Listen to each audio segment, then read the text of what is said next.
नमस्कार मित्रांनो, स्वागत आहे आमच्या YouTube चॅनलवर. नवनवीन अपडेटसाठी आत्ताच सबस्क्राइब करा. ॲग्रिकल्चरल एक्झिबिशन कर्जतमध्ये उद्यापासून 5 दिवसांचे राज्यस्तरीय कृषी प्रदर्शन. ॲग्रिकल्चरल एक्झिबिशन कर्जत तालुक्यातील सर्वसामान्य शेतकऱ्यांसाठी सद्गुरू ग्रामविकास प्रतिष्ठानच्या वतीने राज्यस्तरीय कृषी प्रदर्शनाचे ॲग्रिकल्चरल एक्झिबिशन आयोजन जानेवारी 30 ते 3 फेब्रुवारी 2025 या दरम्यान कर्जत कारजात शहरात फाळके पेट्रोल पंपाशेजारील मैदानात केले आहे. परिसरातील शेतकऱ्यांनी याचा लाभ घ्यावा असे आवाहन कृषी उत्पन्न बाजार समितीचे सभापती काकासाहेब तपकीर यांनी केले आहे. नक्की वाचा. स्थानिक स्वराज्य संस्था निवडणुकी पुन्हा लांबणीवर.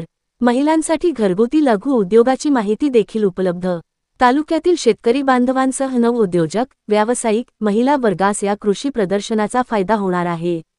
सद्गुरू ग्रामविकास प्रतिष्ठान यांच्या वतीने राजेंद्र फाळके यांनी कृषी प्रदर्शनामध्ये नवनवीन तंत्रज्ञान, अवजारे, ट्रॅक्टर्स, ठिबक सिंचन, सोलर, खते, बी बियाणे, पशुखाद्य, आहारसह शेतीविषयक सर्व काही एकाच ठिकाणी पाहता आणि उपलब्ध होणार आहे. महिलांसाठी घरगुती लघु उद्योगाची माहिती देखील उपलब्ध राहील. अवश्य वाचा. तिच्या अवयवदानातून तिघांना पुनर्जन्म. खवय्यांसाठी निरनिराळ्या पदार्थांची मेजवानी. ॲग्रिकल्चरल एक्झिबिशन या कृषी प्रदर्शनाचे खास आकर्षण 1 कोटी किंमतीची भारतातील प्रसिद्ध अनेक पुरस्कार प्राप्त कर्नाटक येथील रेडाजोडी असणार आहे. महिलांसाठी गृहोपयोगी वस्तूंचे अनेक स्टॉल, लहान मुलांसाठी किड्स झोन, खवय्यांसाठी खास कोल्हापूरचा पांढरा तांबडा रस्सा, निरनिराळ्या पदार्थांची चव घ्यायला मिळणार आहे.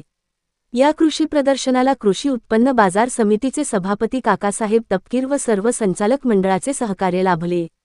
तरी या राज्यस्तरीय कृषी प्रदर्शनाचा सर्वांनी लाभ घ्यावा असे आवाहन आयोजक बंडू पाचपुते आणि गणेश जठार यांनी केले आहे. सूचना. वरील माहिती आम्हाला सोशल मीडियाद्वारे मिळाली आहे. आम्ही ती तुमच्यापर्यंत पोहोचवत आहोत. कृपया बातमीची स्वतः खात्री करून घ्या. धन्यवाद.